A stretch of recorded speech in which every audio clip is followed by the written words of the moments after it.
talo fatu talafola Radio Samoa le nei tai au alo maia o tala o le nei fo ias wharaile. I tala to mua. Ua suia nei tu la fono le vaenga le soi fo malo loina. E ala i le tatau I tangata whainga aduenga I no fuangolo fa anofo e se ai lato mai fafo. Ona whaonga ina masks o le tu ainga nui valima. E le ima mau atu na sa waitua reporti le whaasea o nisi o fōma I tau soi fua. I le to fusia o masks nui valima e pui pui ai lato mai tangata o lo wha anofo e sea.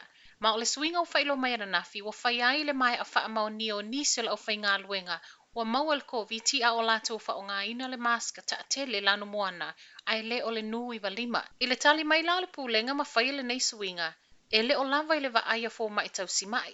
Ma fua lea, e na o le au whai ngā luenga le soi fō malo loina, e lata lata I tangata pe tu sama le 2 mita, ma I lato wa wha amau nia wa mau al COVID e ma whai ona wha o ngā ina.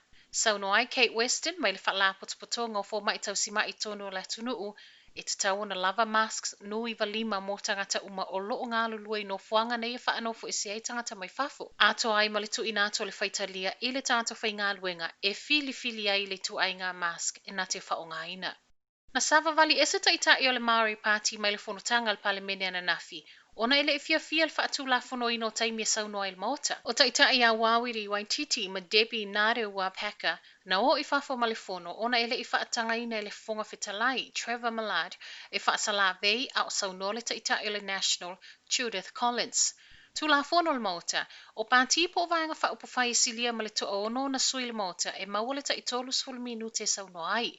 A o vaenga whaupo whai la iti, whaatu a maolo lato wa wanoa pe a whetaui ma le taimi, ai le I o ina whaial malo longa. Ai ono I la ua nei ma le vaenga Maori e fōu I le mota, a whai e whaasala vei il whelafulafua ingo fina ngalo, o le a whia I le taimi whaatulanga ina mua la ua saunoanga whaapitoa aloa ia, e ulu whale il pale mene, po le maiden speech, le whaatu a maolo la wanoa il vai aso fōu. Ta waia Waititi, e leo I eise awanoa tutu sai le vao pāti I tono le whono. Ato ai, e mā tele le whaatauanga I tangata Pākehā nai lo le au Maori, ma o se whaataita inga le nei o le langona o se leo tangata Maori. Fontanga nafio lulu e whelafolafo inga leo fina ngalo le palemene I lana pae inga 5 amata nei. Ai I tono le mauta, e na o le paufo I o sui o le vaenga le au Maori, ma o lea foi whaato ato e mauani no fua mo lea pāti le pae inga le nei, a wa o lea na tafi e sea uma ina ua le manuia le whenga palota I le lua afes fuma le fitu. Ua leanga le vaenga minsta sinia to olua le Labour, o leele I lewa na tutofia ngā lulue mo le manuia o whanau ma ainga. Vai aso neina saunoa le minsta o le whanau ora, PNI henare, e le to e umi se taimi a veai Grain Moss, ma pule sili o le oranga tamariki, ma e tatau le malona sa ili se tangata tala whianga I na te pūlea lea mtanga lwenga. Pei tai o Moss, e lalo le pūlenga le minsta mo whanau Calvin Davis, ma I le lefia tele o Davis, na I so ta ia ia henare ma whaelo ia I ua ia so sopo, ma I le tatau na ia sau no fua I tangata o lo I lalo lana vainga. Whaelo fo ia Davis I tala le to New Zealand, e le o avea whamtalanga henare ma awala o le a fia I fua la ua vāma le pulisili a Moss, e ui, e le aisona whaatuatuanga le pulisili malana ta ita inga. I se tali mai a henare, e le I aisona manatu na te sopo I al pule anga Davis.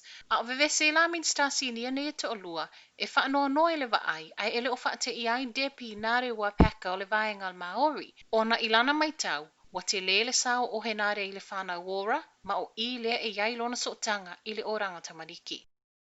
O sau nei le tala fia mo tangata au kilani, whaatanga ai ona wha o ngā le swawai mo ngā luenga I whai ai whafo ma o tamalawa. O lea ua talia le Auckland Council le whautuanga ma le pūlenga le swawai le water care, o lo ua lava le swawai whaatanua atoa ai matimunga o lo fuafua e anga I mai.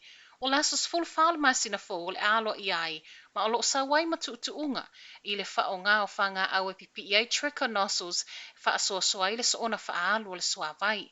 Sau no ai ma leo lo wa ai le water care le taimi le nei, Marlin Bridge, wa savalia le tolu masina o whiutanga I mawhale o loe beo le Bunnings ma le Maita 10, ina ia lava nei mea whai ngā luenga mo tangata au kilani le taimi alo I ai, le toi tatalo na wha o ngā le swawai. Tala mai ei matuutuunga le wha o ngā ina le swawai au kilani, le o savalia le fitu masina o tapu le soona wha o ngā le swawai mo ngā luenga e whaia I fafo o whale o a inga. To ono sui la au ki rikitia Pakistan o lo I tonu le tunu ua wha mao nia wa mau al koviti. O le nei awol o whaanofo e sea ume kalai stete, ma e whaapea sa negative umo lato siaki ai le i tu ua Pakistan mo New Zealand. Au kiu kiti le nei na taunu umai le aso lua le vai aso nei, ma o le aso fo ilea no lato soli e tapu o le o whaanofo e sei tangata mai fafo, ma ua mai atu ai le malo le lapta inga muli muli. O le eo le au malanga 5 lo na o whainga, na o mai mamau e ta alo ma le Black Caps i le masina fou, ma ona o le wha amau ningo siaki o le COVID lea ua sau nei, ua le mawhai ai ona toi whai ani a lātou tole ninga.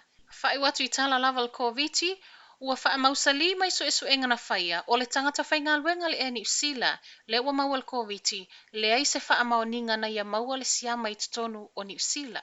So esu enga i whai ngoa ino le genome sequencing, ma waia le feso ta ilea case, ma isi cases na maua i tutonu o ni usila. O le tangata whai ngā luenga le nei na whai alo na siaki le i tu ua ni usila mo Shanghai saina le vai asu tālu ai, sa wa ia negative, se ia taunu ai saina ma toe siaki atu wa positive. O le toe taunu mai ai whanua na nafi o le tangata whai ngā luenga na toe wha amau ni ai siaki e moni wa positive. Mai le vaenga le soifua maloloina, e masalo mia na maua i le tangata le siama a o iai atu nu mamau, ma ua mai a whaia uma fo i siaki o i lātou e whe la tai mawhtanga ma le tangata whai ngā luenga, ma e negative uma foi. Whai ua toi talo le tai au, manuia tele nei aso.